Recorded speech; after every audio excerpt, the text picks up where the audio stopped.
Before going into the topic details, I want to bring your attention to the UPSC coaching programs offered by ClearIAS.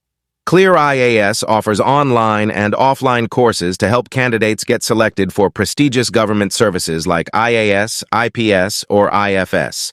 ClearIAS, Prelims cum Mains, PCM course, provides a highly effective study plan, well-organized subject-wise videos, study materials, mock exams, and guidance to cover the entire GS syllabus of UPSC CSE Prelims, Mains, and Interview systematically. As a limited period offer, there is a 40% discount on our online courses. Enroll now. It is actually a innovation of CSIR. It's an innovation of CSIR. So, what is actually CSIR? The significance of CSIR is that it is the largest science and technology and the research and development institution in India. So, I remember when asking my students in some of the previous classes, when we start taking the science and technology class, there is a topic on CSIR, and there used to be questions coming into the prelims also on the different achievements of CSIR. We definitely have a separate main section dealing with that. So when we start CSIR, the topic, normally I start with asking, which is the largest single organization in the science and technology and the research and development area. People will automatically think about ISRO, some will think about DRDO, etc., like that. But CSIR is the largest single science and technology related research and development organization in India. And it's actually having that many large number of laboratories, around 40 laboratories in different parts of India. Around 5,000 scientists and all the people are actually employed by CSIR. So it is having a wide network, and they are actually developing a lot of different fields they are actually working on. So it is, and the chairman of CSIR is, who is the head of CSIR? That itself shows you the importance of CSIR. Head of CSIR is actually the Prime Minister. Yes, the Prime Minister himself. ISRO has a chief, DRDO has a chief, and the CSIR is actually headed by, the chair is actually Prime Minister. That itself tells you the importance of that particular agency, the institution itself. So the CSIR, the very same CSIR, is actually having a recent development, that is actually developing a durable battery, which is actually zinc-air battery. So this particular thing is actually being developed by CSIR. So we are going to understand what this particular battery is, what the relevance is, etc. That is the way we are actually going forward. So let's look at what this particular thing is. So first thing is actually what is the importance of this thing? Definitely, as the slide says, it is actually very durable. It is a very long-term project actually, and they are actually focusing on sub-zero conditions. Such as we can say Himalayas, or we can say Ladakh region, maybe in the winter times and all, when the military applications are actually requiring good amount of good efficient batteries. When the normal batteries cannot work in those sub-zero temperatures and all, this particular battery can work. That is the actual implication or the advantage of this thing. So this is actually a reliable energy source. So let's look at what this particular technology is actually. So this is actually larger technology, that is the metal air technology is the concept, and one metal that is actually used is zinc. So we'll be understanding about the other metals which are actually used in this particular type of battery. We are focusing on the zinc air battery. Now, coming to the particular thing, those people who are not from the science background, please don't worry about that. For me, actually, chemistry was one of the difficult subjects to clear. So, but coming to the UPSC, normally I thought that, okay, I'll study physics, I'll study all the other things. Zoology is okay for me. We have to take the +2 NCERT, the biology textbooks for all the zoology and all the concepts. But what about chemistry? We have to study the equations. Do I have to understand about the different, OH, Z and etc., all the chemical formulas, etc.? No. So that is actually that much not at all necessary when you come to the UPSC aspect. But you have to have a fair amount of idea what is a cathode, what is an anode, what happens at a cathode, anode, etc., like that. That is a very fundamental thing that is actually very much easily available from the NCERT. So make sure that you brush through the NCERT data frequently so that it will be in your brain. Now, so first of all, zinc-air battery. So what is a zinc-air battery? It is a type of metal air battery, which means that one metal example is actually zinc. There can be other metals also. That is the first point. And then what is actually, you can see the picture here. So we have an anode and we have a cathode. Right? We have an anode, we have a cathode. So what is the anode here? That the zinc is the anode here. So zinc be placed as the anode. And what is the cathode? That is the catch here. The cathode is actually air. And by terming air, we are actually meaning oxygen. So oxygen is actually being supplied from the air actually. That is the working as the cathode. That is the important thing. This is the only thing which is required in the exam perspective. You don't have to understand about the chemical reactions, chemical formula, what actually happens. So ideally speaking, as you say in the electrolyte region, this is actually potassium hydroxide, KOH. So ideally speaking, what happens is that lot of OH or hydroxyl ions will be going to the zinc region, and then free electrons will be created here. And when the free electrons are actually moving, they create energy. We can actually extract energy from that. That is the process, which is not at all required for us. Only thing is, it is zinc at the anode, and what is at the cathode? It is air. By air, we are actually mentioning, meaning it is actually oxygen only. That is the only thing which is actually required from this particular thing, at least in the exam perspective only. So that is the only thing. And the next thing is that what are the different, when this particular thing is there, we are not having a separate cathode. We are only having the air from the oxygen from the air, which means that it will definitely be a lighter battery. So we definitely have an anode, but there is no cathode. We are not supplying a special cathode there. It is a very thin area where the oxygen from the air can be absorbed from that area. So this entire setup will be more lighter also. That is another point, right? Suppose the UPSC is giving you, consider the 4 statements about metal air batteries. Zinc is one of the metal, or we can say take area of the material.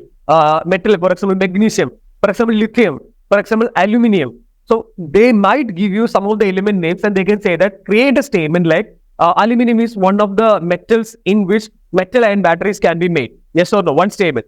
Second thing, in this thing, the zinc is actually working as the cathode. That is the wrong statement. Zinc is actually working as an anode. And in a metal ion battery, it is actually hydrogen which is actually acting as cathode. No, it is actually oxygen. So these kind of statements can be framed by the UPSC when it is actually coming to the prelims exam. And when it comes to the mains exam, so just because that in the last prelims also they were focused on the battery technologies, we can expect a question in this year's mains also, or next year's mains also, about the different energy storage devices, the distributed energy storage devices, etc. So they may ask a question like that, 10-mark question. What are the different, India is actually having a energy crisis of energy crunch is definitely there. So what are the different new technologies, emerging technologies in the storage field, energy storage field? So you can mention a lot of different points. One point is metal ion batteries, and example, zinc ion battery recently developed by CSIR. You may draw a diagram, a very simple diagram like this also. So that is what I'm trying to tell you. Each and every slide we take here, whatever the things which you and me discuss here can be asked in the mains in different levels. So always be in the mains perspective. That is what I want to tell you. So that is one thing. That is the anode and the cathode there. And what happened is that this will ultimately be a durable thing, and this can be a reliable thing because this can work in the long-term perspective. And this KOH, that is the potassium hydroxide, no, this is an anti-freezing agent. So this will work as an anti-freezing agent. That is why they said that it can work in the sub-zero temperatures. When we go to Himalayas and all, when we go to some cryosphere regions and all, where there is extreme low temperatures, there is a chance that some of the normal batteries will not work actually as expected. So in that particular regions, when we have an electrolyte, which is actually an anti-freezing agent, that means it can work in those particular type of area. That is the concept of this particular type of batteries. Please note that where is the anode, where zinc is the anode, and where is the cathode, etc. And the next thing is that the last slide we have to understand is what are the different applications of it. We already mentioned about the Himalayas and sub-zero temperatures, etc. So which means that it has an application in the military perspective also. All our soldiers who are actually deployed on the borders, on the extreme border regions, which are inhospitable sometimes, like the Siachen Glacier, etc., or the very extreme remote areas where they may not have enough battery things or the energy capacities, they can actually use this kind of lighter batteries, which are durable. Even though the supply does not come in 1 or 2 weeks, they can actually use this thing. So you also would be having at least some of your friends or your cousins or your brothers or sisters who will be in the armed forces. If you ask about them, what is actually happening in the border, at least some of them will actually tell you some interesting stories. Of course, they cannot, disclose all the secretive things and all, but they can actually tell you the story that when they are actually deployed in the border, it will take weeks maybe for them to get the extra supply. So once they get the supplies, all the food items, all the grains, all the other materials, all the arms and ammunitions, etc., they may take another 1 or 2 weeks maybe for the another supply team to come. So till that 2 weeks, they have to survive in that remote environment. It is actually not very, it is actually not like we expect it to be in the urban areas and all when there is continuous supply, continuous exchange, etc. Not like that. They may be in some inhospitable remote areas where they will be placed in that area for a very long time. They have to survive in that particular location. For that particular times and all, these kind of batteries may be very helpful. And last thing is that, or one other thing is that we are actually taking the example of zinc. It is actually very cheap component. It is actually widely available, so it can be mass produced also. So once the technology is actually developed, they can actually source it from the very easily available cheap metal, that is zinc, and we can mass produce it. So that is one very important thing. So that is actually cost-effective method of battery production. The technology is definitely slightly expensive because it is started, but once it is mass produced, the cost of each battery will be coming down. Just like we take the example of laptops. So once the first laptop came, it was actually somewhere around the crores. Then slowly started reducing. Why? Because it was getting mass produced and all. So everybody started buying. So they did not have to take that high charge and all. So the cost of laptop kept on reducing. So 10 years or 20 years back, the laptop was not that much affordable. Now the laptop is actually affordable. Same with the smartphone.